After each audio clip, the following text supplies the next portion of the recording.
Do you guys think that posting on platforms causes mental dysfunctions?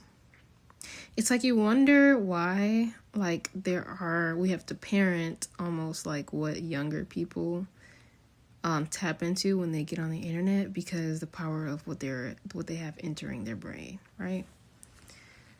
Yeah. And I think it's the same thing with like any person of any age, regardless of what age that you are. We should always be like taking heed to where our mindset is. You know, do you have a PTSD mindset? Do you have a lack mindset? You know, do you think out of a space of like survival all the time? Like, is it, you know, yeah, you know, it's wise to notice things going on around you, but then it's like after you notice those things going on, it's like, what do you actually do at that point? And if you feel unsupported or like no one understands you, then what really do you do, right? It's almost like, well, go harder, right? Make more money, right?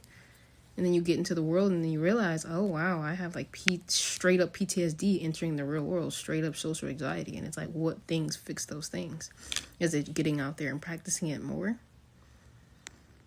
And it's like, how do you really overcome like that type of thing, you know?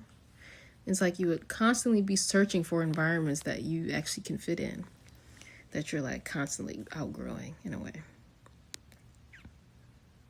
And then once you come to that awareness that you're probably outgrowing your environment, then what environment do you think you belong in after that?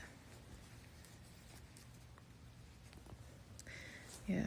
And I think that probably boils down to your capacity to hold the thought of where you know you want to be, almost like Jumper, so that you can be there, be where you're supposed to be.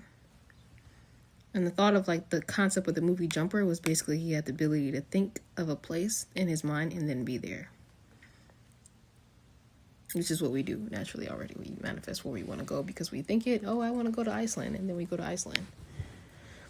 But, or we meet things that lead us up to what we've been thinking about. Knowing what you want.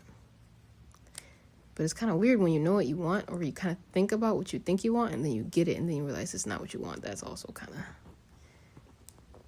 yeah. But like life is also constantly reassuring us of what we want and what we don't want. And then the thing is focusing on what we want, what we do want, and holding that vision, basically.